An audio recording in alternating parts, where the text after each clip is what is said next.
Christmas చూసాక మాటలు లేవు, మాట్లాడుకోవడాలు లేవు, తగ్గేదేలే. ఈ పిల్లగాలి గురించి ఇంకోసారి చెప్పేదా ఏంది? అరే సౌండ్ వినపడటం లేదే. ప్రపంచంలో చప్పట్లుంటాయి, అవి వినటానికి బాగుంటాయి కానీ తినటానికి బాగోదు కదా. మరి మొహమాట మీద గట్టిగా కొట్టేయండి చప్పట్లు.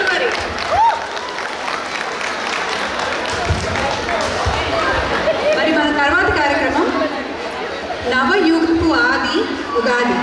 చైత్రమాసంలో చిరుగాలులతో వర్షించే మేఘంలా, తొలకరి జల్లుల, కోకిల కూతల, నర్తించే మయూరాళ్ళ మిమ్మల్ని అలరించడానికి అచ్చ తెలుగు ఆడపిల్లలు మీ ముందుకు వస్తున్నారు.